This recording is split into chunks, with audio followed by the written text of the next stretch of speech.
You shouldn't fear failure, but you should be terrified of regret. Work on your confidence, work on being sure of yourself so that when opportunity presents itself, you go out there and you get that bag. You're listening to Side Hustle Pro, the podcast that teaches you to build and grow your side hustle from passion project to profitable business. And I'm your host, Nikayla Matthews-Okome. So let's get started.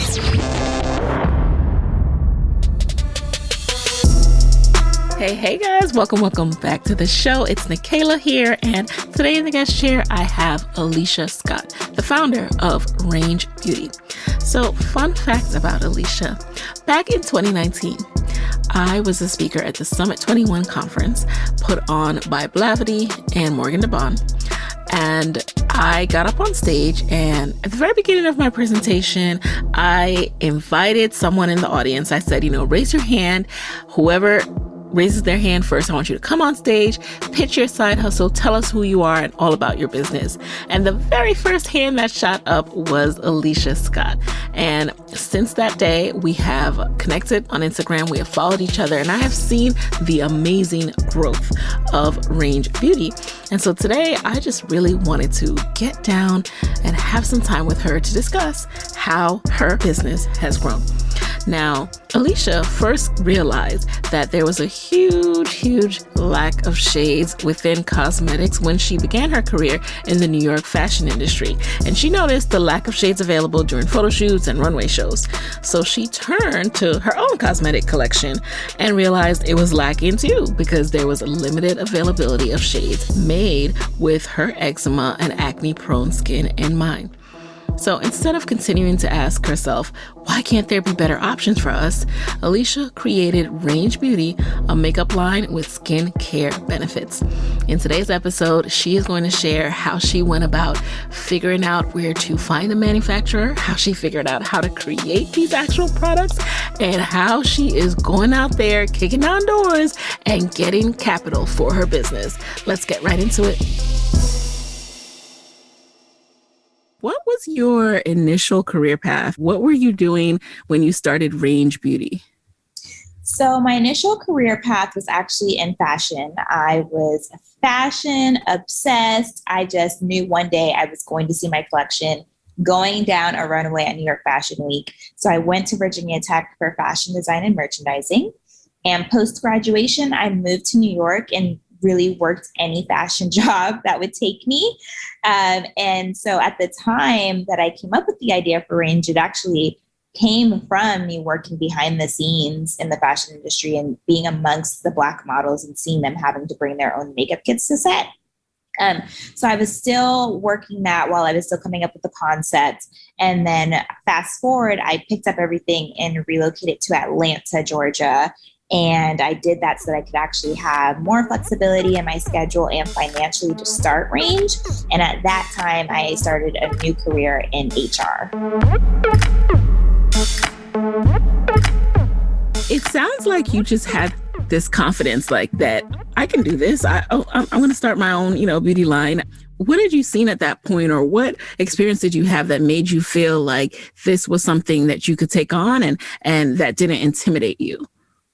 Honestly, I think my biggest experience stemmed from when I was younger. My dad started off in the Army, and then he went on to work at the White House, and he went on to other government jobs. And seeing him pursue his own career path, and then it actually moved us overseas. So we spent 6 years overseas, 2 years Kuwait, 2 years Egypt, 2 years in Jordan. And I think that really gave me this capacity of just, you can pick up and do whatever you want to do and whenever you want to do it. You don't have to be tied down to one place. You don't have to be tied down to one thing. And I was really grateful to have parents who pushed me and motivated me to pursue whatever it was that I wanted. I mean, at the time it was fashion, but even when I pivoted towards beauty, they've been so supportive. And alongside that, I think just seeing spouts of entrepreneurship throughout my life that at the time I didn't know it was entrepreneurship. Like when I was younger, my mom had her own daycare out of our home. And then she went on to pursue child development, and that became her career path. Further down the line, once my father retired, he opened up his own business with a fellow partner while I was in New York. One of my roommates, she had a side hustle curating and selling vintage clothing while she was working her full-time job. So I always had this exposure to just going after whatever you want to create and do. I guess I just didn't know at the time, like, this is what true entrepreneurship is. And so I kind of had to create that path for myself, but I've always had the nudge and the push to create a life that you are proud and happy to live.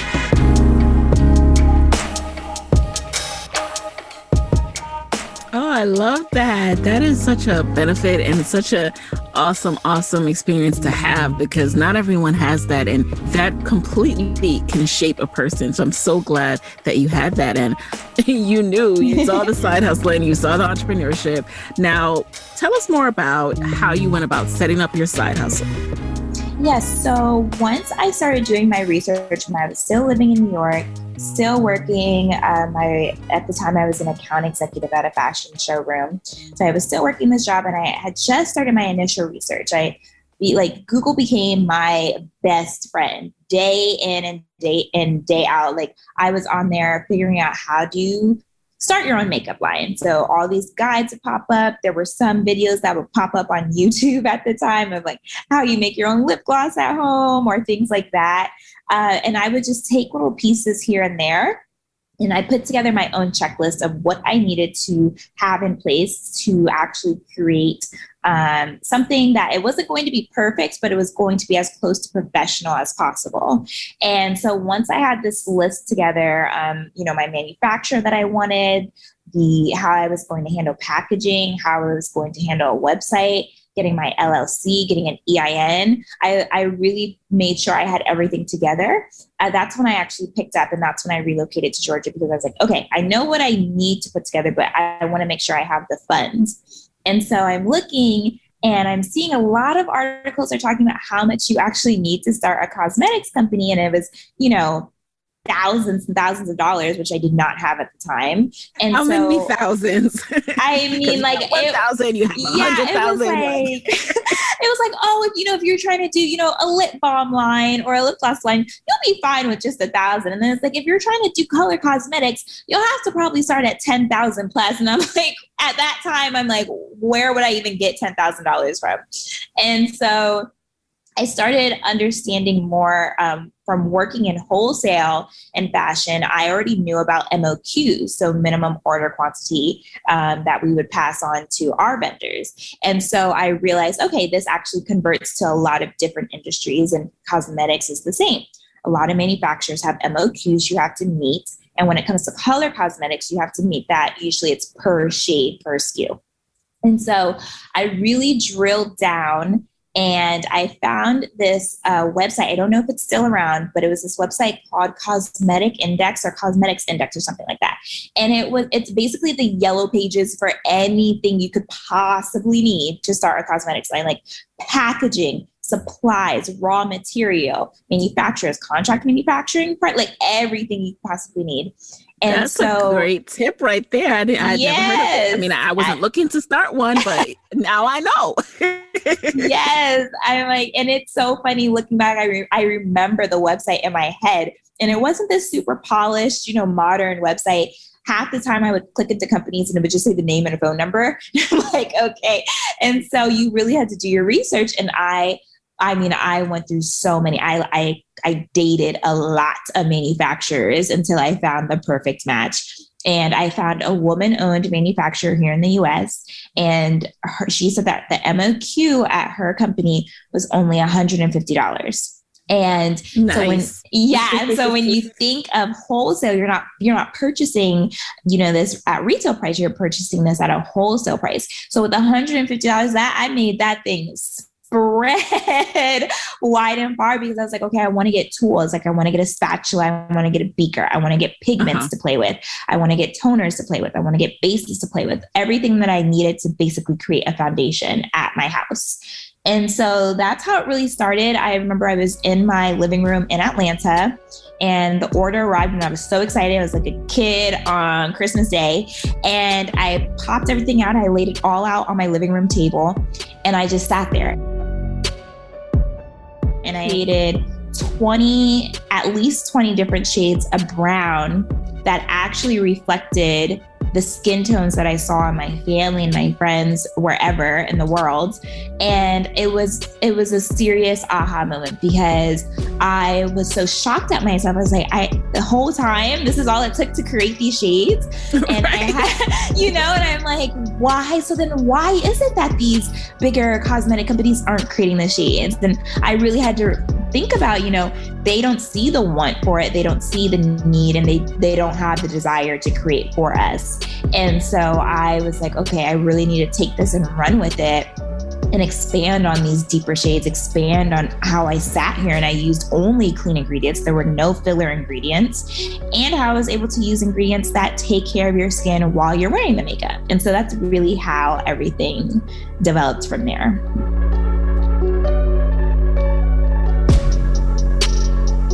I love that you have this focus on eczema and acne skin, skin that has these kind of issues, which, I can relate to as someone who suffers from eczema.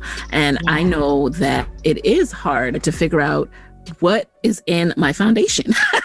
Yes. What does this chemical actually mean? What will it interact with? Like, is it bad for me? Is it good when it's in a cosmetic? Because there's some things that, like, if you just Google the ingredient, right, it's like super scary. But then, like, if you look at the guidelines, it's like, if it's in this particular mixture, it's safe, Yes, right. So how did you, not having like a chemist background, start to parse together, okay, how can I create these products, also keep them clean and effective?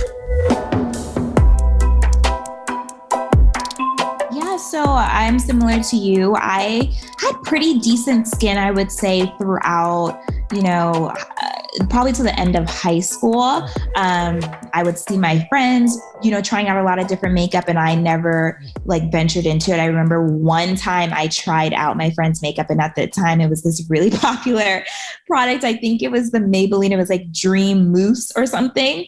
And everyone in high school was using this product. And I was like, okay, we were going to some party or something, and I was like, I want to do, something on my face. And I broke out so terribly. And I already knew from being a child that I had a severe allergic reaction to fragrance. One time I spread my grandmother's lotion all over my face, and it was heavily scented, and I broke out very badly. And from there, my mom was like, okay, we have to be really careful with fragrance with you. And so that was the only real, allergen I knew of. And so I was like, wow, so now I just need to avoid, this product had fragrance in it, so I can't put it on my face. I already couldn't, everybody was using the body sprays and the scented lotions. I couldn't use those either. So I'm like, okay, I need to avoid that ingredient. And then moving on further into college and trying, I think it was like a girlfriend's bronzer or something. And it broke me out so badly. And I'm like, okay, it can't only be fragrance, but I didn't know what it was. And in college is when I developed head to toe eczema. And it was so bad just because I didn't have any resources around me. I was making it worse. I couldn't stop scratching. My mom, I remember telling my mom about it. She was like, I don't know what's happening. And we finally went to a dermatologist. And she was like, okay, I see you're developing cystic acne. And then I also see that you're developing eczema. And we found out that I have a serious talc allergen, also with fragrance, also with synthetic dyes. So she broke down all of these things that I need to avoid. So that was swapping out my laundry detergent, making sure, I wasn't washing my sheets or clothes in anything that had, that blue dye that you usually see in detergent, making sure I was using, clean things for my body wash. And just really changed my routine. And so from there, it was like, okay, I'm trying these little things that the dermatologist is giving me. She's not seeing that large of an improvement. So she's like, okay, the next step needs to be steroid treatment. And to me, steroid, it's just it's such a heavy, serious word to me. And it was scary. And I opted out. And I, again, just did my own research and started finding like these different balms and salves that you could use that helped with your itchiness, with your dryness, with your flakiness. One of them being calendula flower. And so me and calendula flower, besties. I remember I had this tin. I don't remember if I got it in New Jersey or if I got it in New York, but it was a tin can, and it had this yellow salve in it and was calendula based salve. And I applied it to my patches and I started seeing this huge decrease in my eczema. And so I was like, okay, I just remained consistent with it and it provided such relief. And so that kind of happened with other topical agents I was using. So I was able to avoid, such a strict and heavy regimen of, applying or taking steroids. And so fast forward to when I was making and dreaming of my makeup line, I was like, oh, that would be so cool if we could implement these type of ingredients into the makeup. So ingredients that you usually just see sitting by themselves, if there was a way to blend them together. And again, my fairy godmother in the form of a manufacturer, when I decided to do contract manufacturing with them, and I was telling her about these issues with my eczema and acne, and she actually told me about her own personal journey where she had undergone facial surgery and she wasn't able to use makeup because it irritated her skin. So she wanted to create something that she was able to still use whenever she wanted to, make up her face, but wouldn't irritate the scars or her recovery from this facial surgery. And so she also was like, yeah, calendula is amazing to treat burns, to treat scarring, etc. And I'm like, oh my gosh. So it just works out perfectly. And then her educating me about other ingredients like French clay, which a lot of people aren't familiar with, but it's also great to help with purifying and detoxifying the skin while balancing your oiliness. And so walking me through the different ingredients that we could put into this foundation and how it actually really did work together to take care of your skin while still giving you the fun and a free type of, enjoyment of makeup, right, is kind of how that developed. And so that's been my purpose with every product that I've developed. I'm like, I know that if I can't personally use it, it's not anything that I'm going to sell. And so the big ones for me were definitely no dyes, no fragrance, no talc, no sulfates. And yeah, it just kind of isn't that amazing? I mean, something that, once I'm sure was such a pain and probably a source of insecurity is now helping you to develop a product that so many people need, and so many people have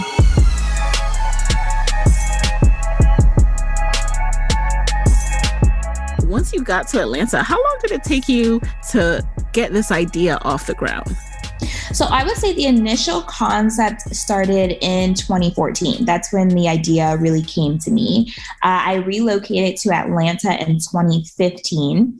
I did a soft launch in May 2017. So about 2 years of research and development, trying it out on myself, trying it out on family and friends, combing through reviews on other makeup lines, combing through social media comments and reactions to the shades and the products that other brands were putting out, and really using that to develop what was initially called Skinny Dip Cosmetics at the time. That's a fun name. Yes. Interesting stories. I remember getting my LLC and EIN under this name because I was like, I was trying to think of a name that was, kind of within the ethos of, I'm not here to cover up your skin to hide anything. I want you to still feel free and, yourself in our makeup. And so when I was thinking about when do you feel free and all of this, I was like, okay, skinny dipping. That's one of the times when you can feel the most free. You're, stripped down, you're with nature. And so I called it SKNY Dip Cosmetics. And so one of the things that I talked to about, like with the founders, I'm like, always make sure you do your due diligence, because at the time when I did my EIN and LLC, and I tried to do it. EIN being employee identification. Sorry. Yes. Employee identification number. It's like your business social security number is the way I think of it. It's like for your tax and everything. But at the time when I did my trademark search, there wasn't anything registered to it. And this was, mind you, in 2014. And so now fast forward to 2017 when I'm launching, I wasn't like, okay, now let me go back and double check and make sure. No, I was just like, okay, I have my LLC, I have my EIN, we're good to go.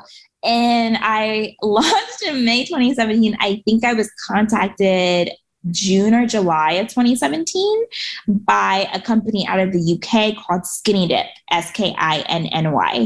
And they started off in the UK as just a phone and fashion accessories brand.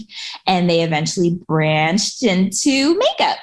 And so they contacted me via email and told me, you're infringing on our trademark. You need to basically break down everything or we're going to take you to court.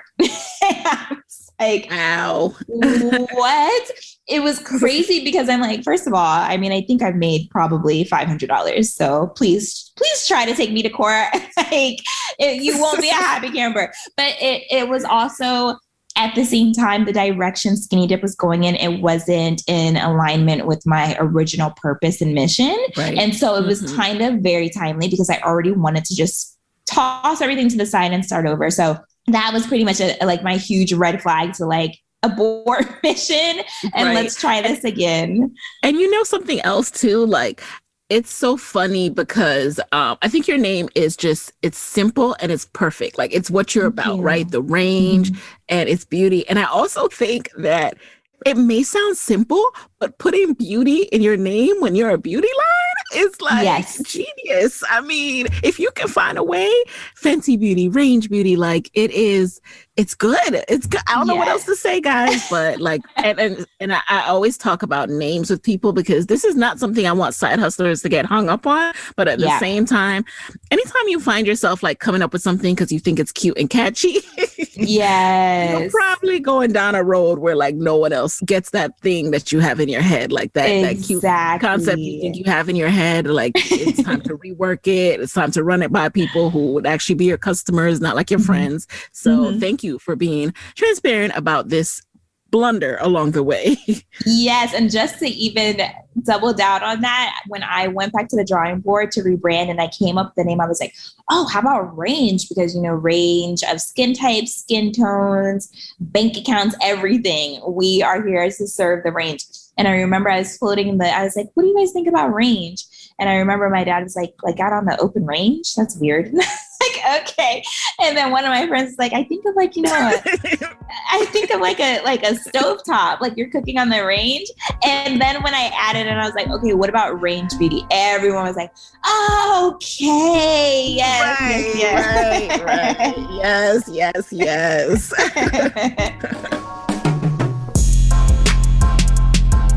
So when did that rebrand all come together?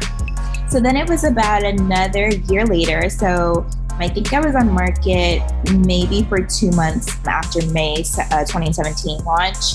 And we rebranded and relaunched end of August of 2018. And obviously that was the updated name, then completely new packaging, updated the website. I really went all out for the relaunch. And on top of that, when I initially launched, my focus was that I wanted the range to only be, I think it was brown to deeper brown shades at first. So at first, I believe it was only about 16 or 14 shades that I had. And so when I rebranded and relaunched, I focused in on the 21 forgotten shades. And that was from fair to deeper brown. And my idea was, you know, it's not only brown to deeper brown, Black women or women of color that have an issue. Black women come in all different types of shades. Black people come in all different types of shades. So I wanted to make sure I was inclusive of them. And then while I was able to prioritize Black women and women of color, it was also still inclusive to groups outside of them. And so that was how I rebranded and relaunched, making sure it was known that I'm still prioritizing us, but it's not only us who can use the line. Hey guys, it's Nikayla here with a quick word from our sponsors. Many thanks to BetterHelp for sponsoring today's episode. Is something preventing you from achieving your goals? I know for me, when I am not feeling happy and I'm just not in a good mental space, I find it hard to get work done. Sometimes I need to talk through my feelings and thoughts with a licensed professional and make sure that I'm taking care of my mental health. BetterHelp helps with this by offering professional counseling done securely online. How it works is BetterHelp will assess your needs and match you with your own licensed professional therapist. You can then connect in a safe and private online environment and can start communicating in under 48 hours. It is not a crisis hotline. That said, you can send a message to your counselor anytime and get timely and thoughtful responses. Plus, you can schedule weekly video or phone sessions. Also, and this is a big one, BetterHelp is committed to facilitating great therapeutic matches, so they make it easy and free to change counselors if needed. It's more affordable than traditional online counseling, and financial aid is available. The service is also available for clients worldwide. And as a listener, you'll get 10% off your first month by visiting our sponsor at betterhelp.com/hustlepro. Join over 1 million people who have taken charge of their mental health. Again, that's BetterHelp, spelled HELP.com/hustlepro. This episode of Side Hustle Pro is brought to you by Helium 10. Imagine starting a business with millions of customers already on your website. That's exactly what Amazon FBA, or Fulfillment by Amazon, is. FBA is a program that Amazon started where they lend their entire fulfillment network to their sellers. That means they pick, pack, and ship your products, handle returns and customer service, all of the hard stuff for you.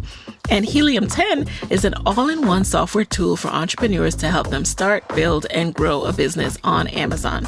With Helium 10, you can learn everything you need to know about an Amazon business, including how to find a product, how to create a listing, how to grow your sales on Amazon, and much more. Helium 10 has served over 1 million users worldwide. It tracks over 2 billion products on Amazon, and Helium 10 has over 30 tools to help you research, start, and manage your business on Amazon. So, with Helium 10, you can sell on the #1 e-commerce platform, Amazon.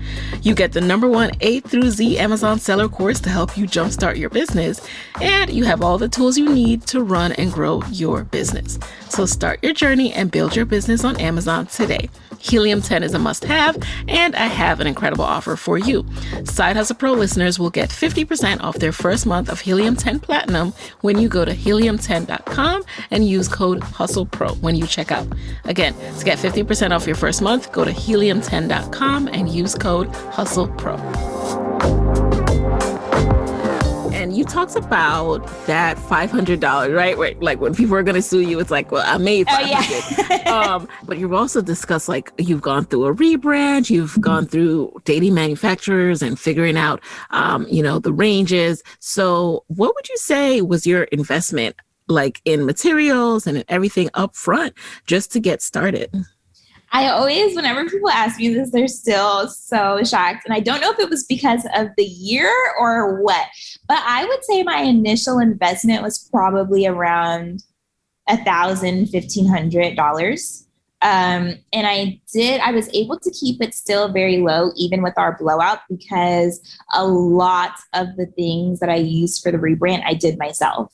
So thinking about website, like I used a $5 plan on Squarespace, and that's so easy to drop and place templates and make it look cute without having to spend a pretty penny. For my packaging, I found a really great designer out of LA who was just trying to build up her own personal portfolio. And so her cost was like, okay, yeah, I'll design this for $100. I'm like, okay, that's what, and so trying to keep my budget as tight as possible and just telling myself that, Alicia, professional, not perfect. Professional, not perfect. And I tell this to everyone. I've gone through, I think it's been 3 or 4 different rebrands now, including my initial one with Skinny Dip. And so I always do not focus your money and your budget and your time on your actual branding in the front half. Wherever you are when you launch, I promise you, fast forward even just a few months and you're going to be like, yeah, no, I don't like this anymore. And so I'm always like, just make it as professional, make it as sellable as possible, but it's not going to be perfect. And so that's what I just had to tell myself. And I kept that mindful, especially with budget too.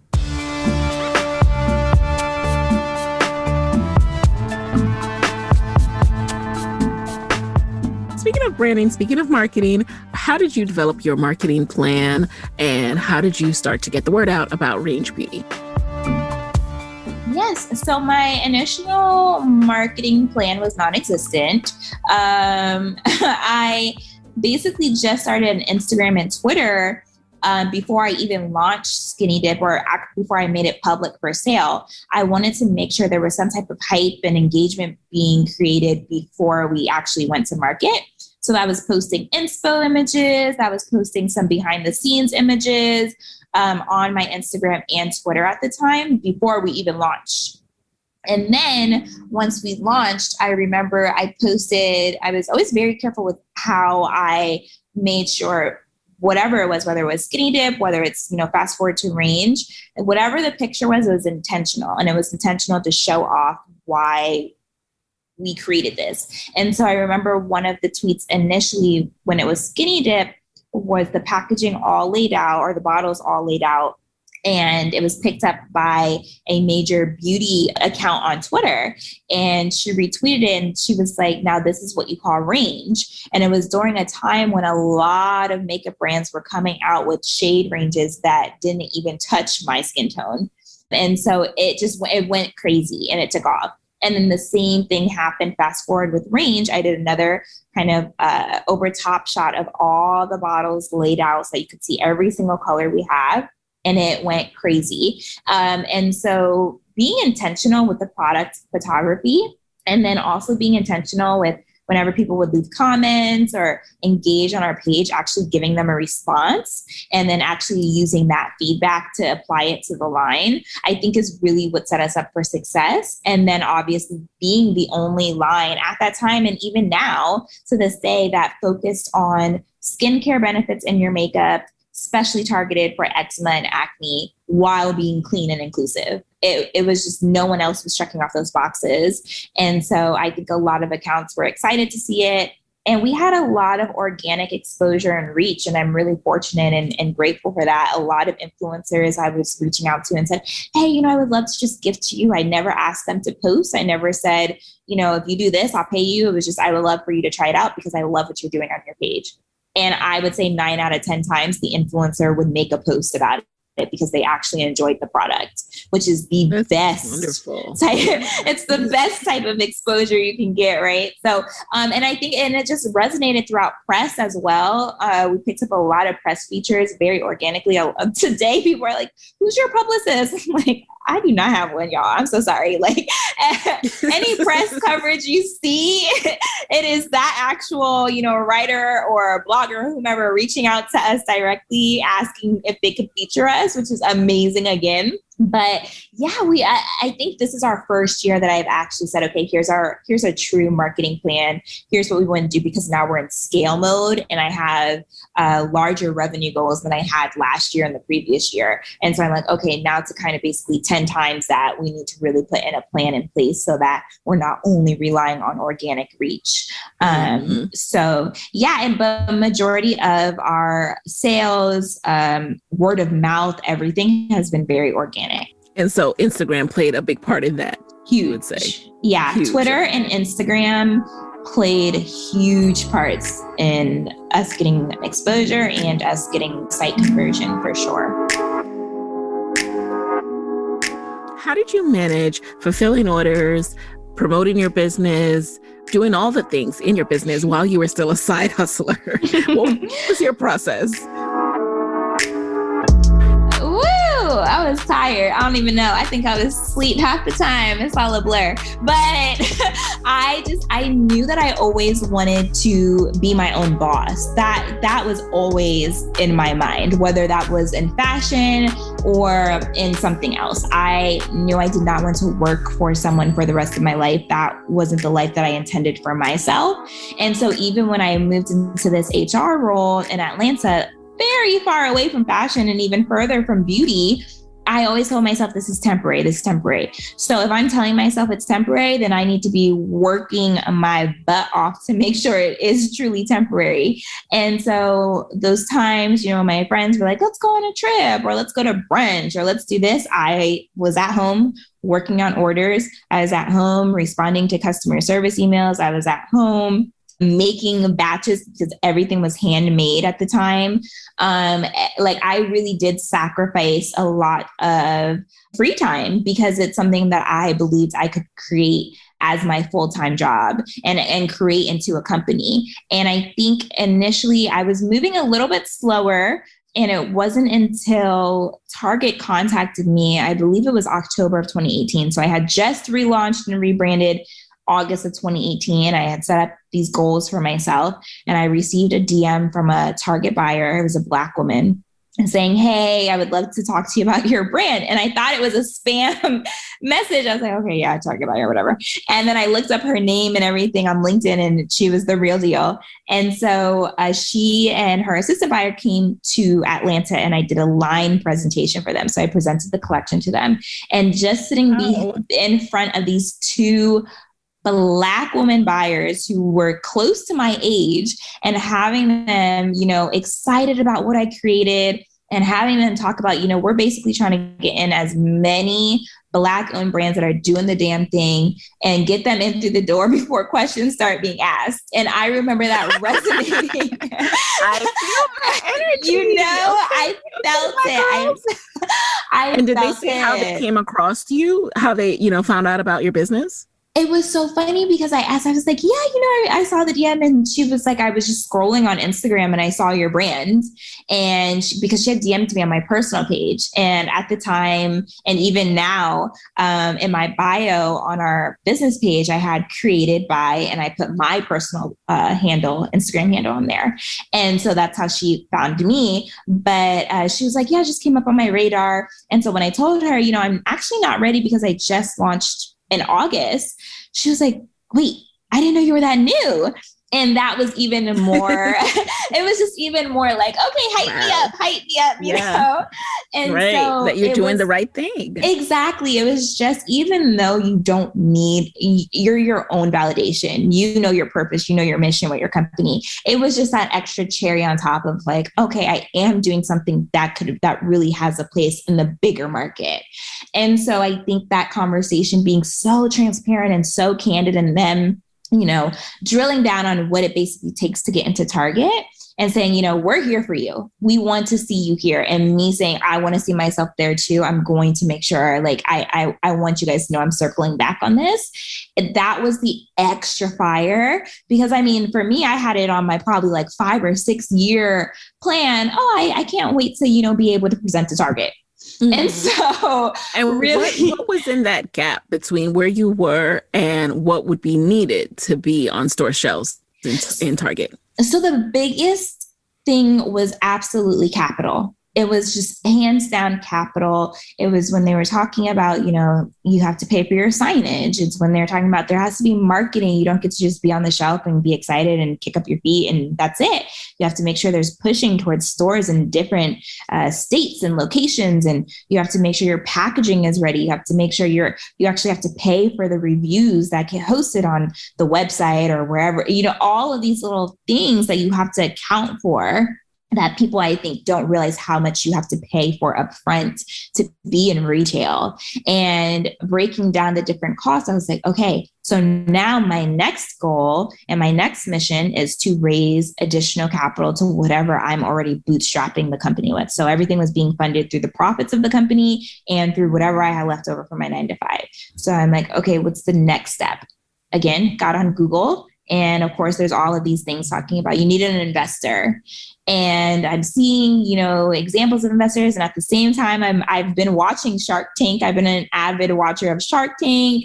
I saw, Melissa Butler in the Lip Bars episode. And I'm just like, okay, I don't know if I'm that ready for, to pitch my business like that. And so what can I do aside from an investor? And that's when I found that these pitch competitions and these grant competitions and these funds actually exist. And I dived head first into pitching.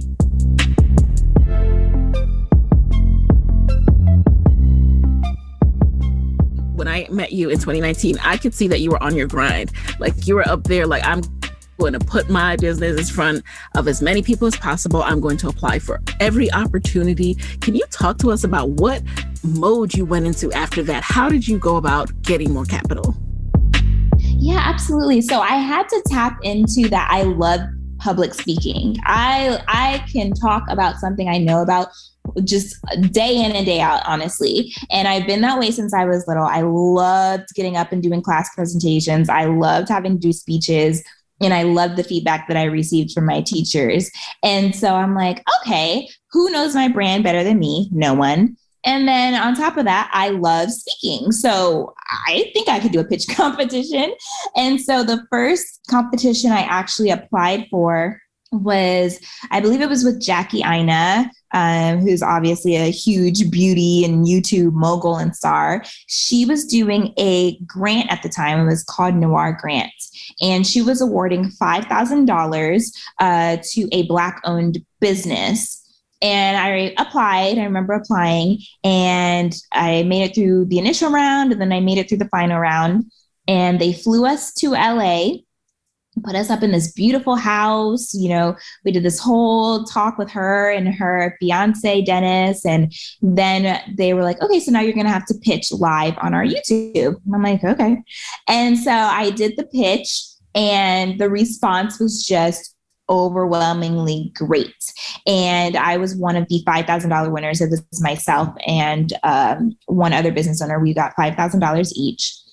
And so I'm like, okay, if I can do this, I think I can do it again. And so then, and so I just kept on applying. And my next application was now it's called Fearless Fund, but I'm not sure what it was called previously, but it was headed by Ariane Simone.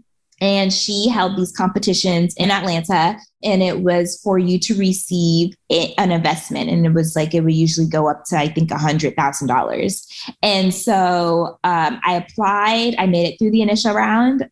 I made it through the second round. The next round was, we were at Spanx headquarters here in Atlanta, and we went into these separate rooms, and you had to pitch before your judge.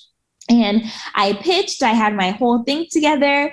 And at the end of it, my judge said, that was an amazing pitch. Like, you really know your business. You really know your stats. But what I want to know is, what is your unique identifier?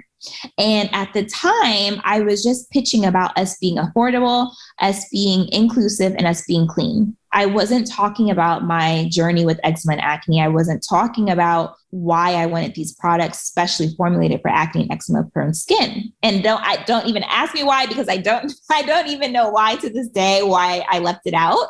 But I was just like, okay, these are the 3 important things that I need to touch base on. And so she asked me, and she was like, I think you'll really be onto something once you state your unique identifier. What is your point of differentiation? And she was like, when you look at Fenty, because at this time now Fenty had launched and they came out, you know, with these 50 shades, and now these other brands were coming out with 50 shades. And so she's like, when you see these brands coming out, you know, you can't really rely on being inclusive because they're coming out with more shades than you are. You can't really rely on being affordable because some of these brands, like the drugstore brands, are now trying to expand their range. So what is it truly aside from being clean? And so I really took her advice and I ran with it. And that's when I drilled down on my elevator pitch. That's when I drilled down on our tagline, Clean Beauty for the Forgotten Shades. And that's where I drilled down on, I created this because of my acne and eczema prone skin. And from there, that's when I started snatching up everything that I was applying for, honestly. And snatching up. You said, I love that. You're like, I'm coming for everything I'm owed. I was kicking down doors, and I mean, even after I would apply for something, I'm like, there's no way they can deny me now. And so, and that's really how it was. And it was, not only was it helping me with capital, but it was helping me with exposure too, because now I'm doing these big grant competitions and pitch competitions. So my second pitch competition with Ariane was at Facebook headquarters. And I actually made it onto stage. And from there, they picked the finalist, which was not me. But it was nice to see my growth and my development. And at the same time, I'm picking up like these 5K, 10K grants. and just building from there. And at the same time, I'm maintaining this relationship with Target. So I went to Target headquarters in, I believe it was February of 2019. Every February, they do a Black-owned business fair where they highlight Black-owned vendors that they have at Target, as well as vendors they're interested in bringing in, or just vendors that they love the service that they're providing. And so I remember I made relationships and contacts there, and I maintained that relationship all through 2019. And then my big competition came in December of 2019. I was a vendor at the Target Essence holiday market. And it was right. I had already told myself December 2019 is my last month at my 9-to-5. No ifs, ands, or buts about it. And so I was a vendor at this fair. I met with a lot of the Target execs that I had met at headquarters. And I was also in the pitch competition that was hosted by New Voices, Essence, and Target. And I remember I gave my pitch, and the Target execs were emailing me like, wow, my gosh, I'm so glad I caught this. You killed it. And it was so amazing. And I remember when I was like, my goal was, I just didn't want to win the runner-up prize. I was like, I just don't want to win the runner-up prize. And so I think the runner-up prize is like $5,000, I believe. And then I think the next tier was 15, if I'm not mistaken. And so I was in the next tier. And then it just really, everything just progressed. It just kept on progressing from there. I applied for a Bumble for Business pitch, and I won that grant. I applied for a Visa grant. I won that grant. I got into Target Takeoff Beauty last year and did their program. And then at the end of that was when, Target gave me the green light for .com. And then all of last year, I was like, okay, now I need even more capital. So I started applying to the big buckets and won, I believe it was 20 or 25K through the Brown Girl Jane Shea Moisture Vaseline pitch competition. And then I applied one more time to the Fearless Fund pitch competition. And it was here in Atlanta. And it was myself and another beauty company. It was a beauty tech company. And we pitched live. And I ended up winning the $100,000 investment. And thank you. And it was amazing. I did my due diligence with the investors and, gave them my strategy of how the money, how I was going to use the funding. And I remember I got off the call, and then a few days later, Aaron called me and was like, so I've been talking it all over with my partners, and we decided we want to double the award amount because we know you're going to really need the support to get to where you're trying to go. Wow. And so it was increased to $200K investment. And now I'm actually, trying to be in the big leagues and actually talking to investors this year. So it's all been a really amazing, growth spurt for me, to be honest. Yes.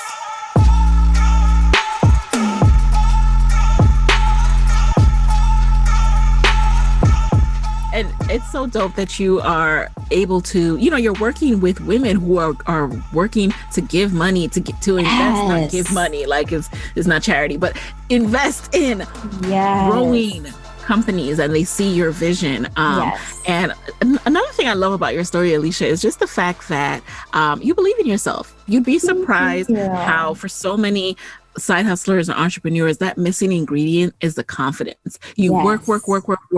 You are taking the steps to make sure you can back up what you have to say. But then when the opportunity presents itself, it shrinks. I remember when I got on stage at, it was Summit 21, and I, wanted someone to come up and talk about their business. And you were the first hand. I think the hands staggered after you, but you were ready. First person hand up. First person I saw, and it was and I'm not going to lie, if I was in your shoes at a few years back, I would be the type of person who would have a conversation with myself. And by the time I worked up the nerve, it would have been, the opportunity would have been gone. So you guys, if you are there, work on your confidence, work on being sure of yourself so that when opportunity presents itself, you go out there and you get that bag. Just like Alicia's been going out there and taking everything is owed, okay? She's getting outdoors and she's like, y'all gonna give me this money.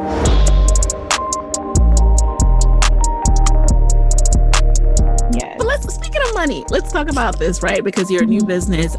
You're not getting that for your personal bank account. You're getting that for your business bank account. So a lot of entrepreneurs, they're in that stage where it takes them a long time to be able to pull a salary, to be able to make money. What has been your experience?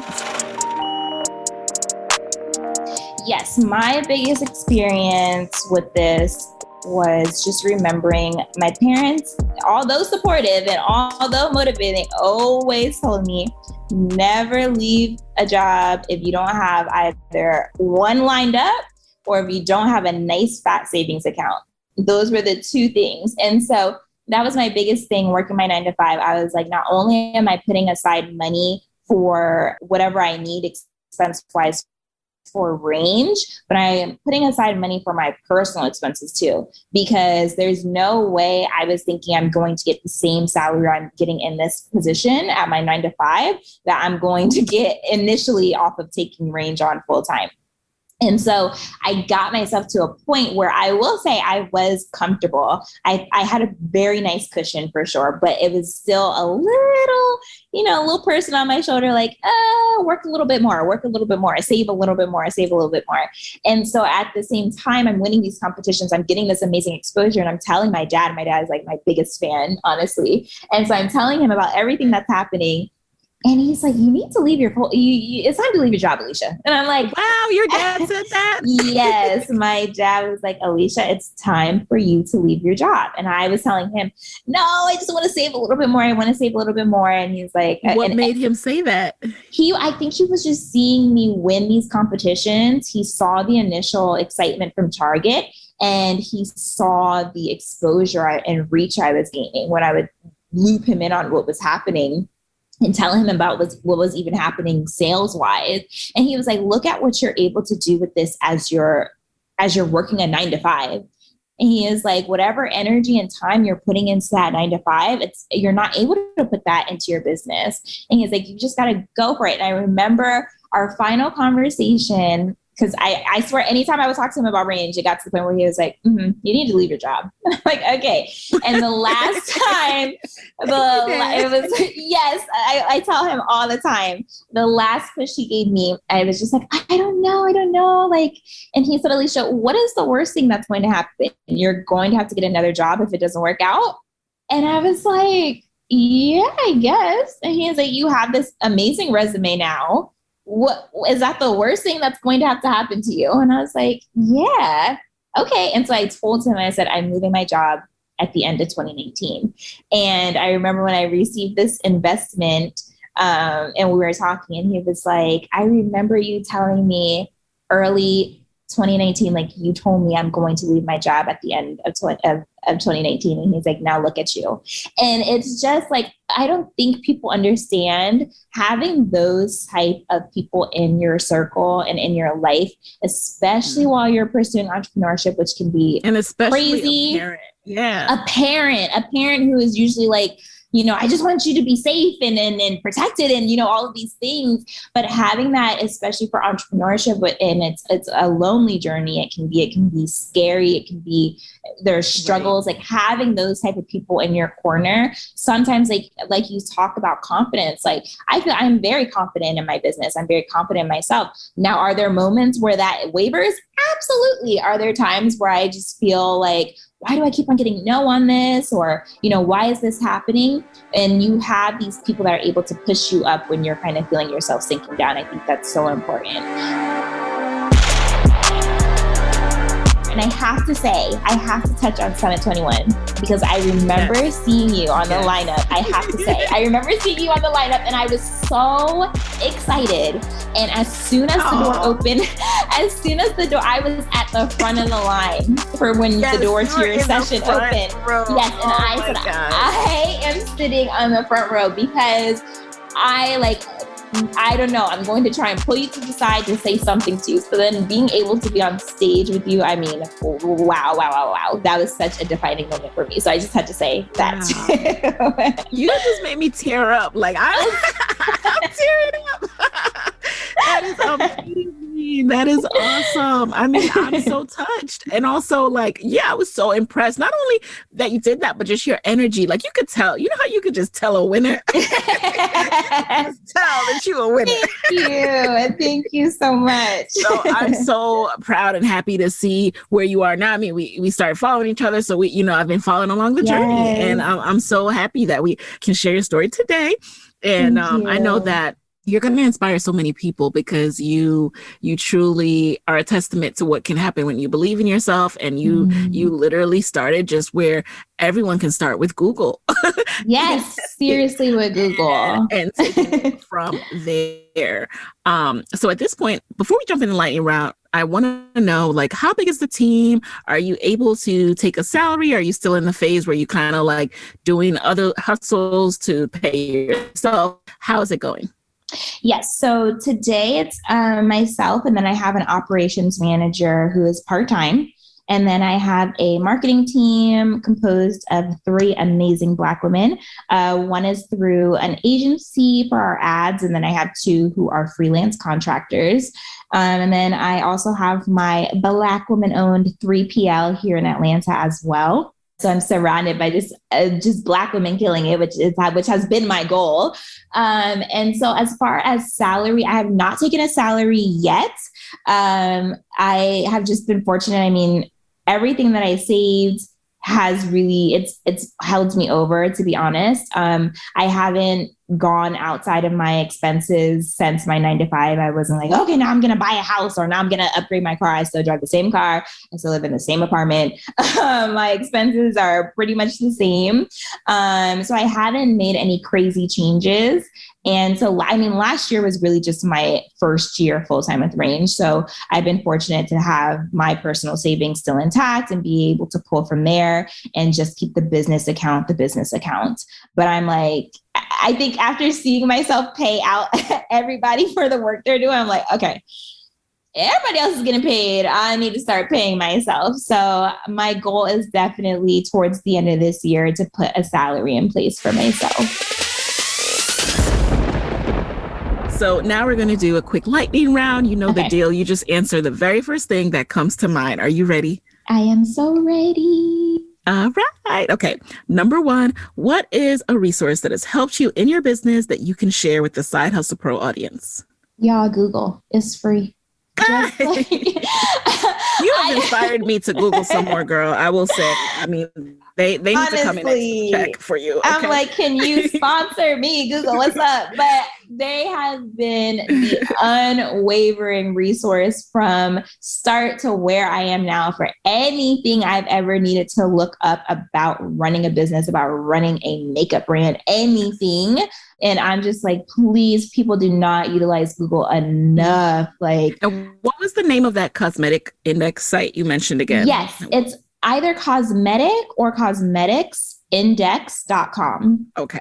Number 2, who is an entrepreneur that you admire and why? Absolutely Melissa Butler. I remember watching her Shark Tank episode in real time and seeing their reaction to what she created for Black women, and then seeing her growth from after that to where she is now has just been incredible. And along the journey, I've had the opportunity to talk to her. When I met her at Target headquarters when I went there for the business fair. And she's like, yeah, take my cell phone number if you ever need anything. And so fast forward to when it was time for me to go to Target, I remember I sent her a text. I was like, hey, just seeing if I could get some feedback or advice. And we set up a whole call, and she was like, please let me know if you need anything else. And so that is honestly to me, when I think, that's what it's all about. And like, when I think of entrepreneurs that hold a special light for me, it's the ones that I see actually uplifting and empowering us, and aren't just in it, for the money or for the fame or whatever, but are actually in it to create a difference with their brand, with their company, with their purpose, and then to bring up anyone they can along the way. So I love her down. Number 3, what is a non-negotiable part of your day? Ooh, absolutely prayer in the morning. So I always have to start my day. I am very intentional with like waking up and being so grateful that I have another day to serve in a purpose that was masterfully created for me. So I have to, it doesn't matter if I have to do it in the shower, if I'm still in the bed, if it's before breakfast, wherever it is in my day, I have to do it. So that's my biggest one. Number 4, what is a personal habit that you believe has helped you significantly as you were side hustling? I think just being kind and open, it's taken me pretty far, and that not in the aspect of doing it to receive something, but I think just taking whatever I have and trying to pay it forward has honestly brought me so much more. And that's just whether it's business or personal, and saying, oh, this is how I do this, or, here's a resource for you. If you guys need a reference, please put me down. Anything. I feel like it's been 10 times in what I've received. So I guess I consider that a personal habit, just trying to be kind and trying to pay it forward as many times as I can. And then finally, what is your parting advice for fellow Black women entrepreneurs who want to be their own boss, but are worried about losing a steady paycheck? I would say the same advice my dad gave me. What is the worst that can come from this? You're going to have to get another job. You're going to have to apply and work a different job than what you were previously. Like, take the time to do what you want to do, to create the life you want to live. My favorite quote is, you shouldn't fear failure, but you should be terrified of regret. And I say that all the time because it's so true. You never want to look back on anything and wonder, oh, I wonder what would have come from that if I would have just tried it. Just do it. Like Nike says, just do it, get it out there. It's going to happen as long as you believe in it. And as long as you actually do the work. Don't sit around thinking something's going to just fall in your lap. Like, as long as you are intentional and do the work, then you'll absolutely reap the benefits. So just go ahead and put yourself out there and give it a try. Yes. What a powerful note to end on. Thank you, Alicia, for being in the guest chair today. You guys, go ahead and check her out. Where can people connect with you online and on social media? Yes. Thank you so much for having me. It's such an honor. Like, honestly recall the days of playing your podcast while I was filling orders. So it's incredible to be sitting here. But everyone can find me. My personal Instagram is Alicia, ALICIA.AES. Or our business page on Instagram is range, RANGE_beauty. And you can also find us on Twitter at Range Beauty, or our website, rangebeauty.com, and on target.com. All right. And there you have it. Hey guys, thanks for listening to Side Hustle Pro. If you like the show, be sure to subscribe, rate, and review on Apple Podcasts. It helps other side hustlers just like you to find the show. And if you want to hear more from me, you can follow me on Instagram at Side Hustle Pro. Plus, sign up for my 6-bullet Saturday newsletter at sidehustlepro.co/newsletter. When you sign up, you will receive weekly nuggets from me, including what I'm up to, personal lessons, and my business tip of the week. Again, that's sidehustlepro.co/newsletter to sign up. Talk to you soon.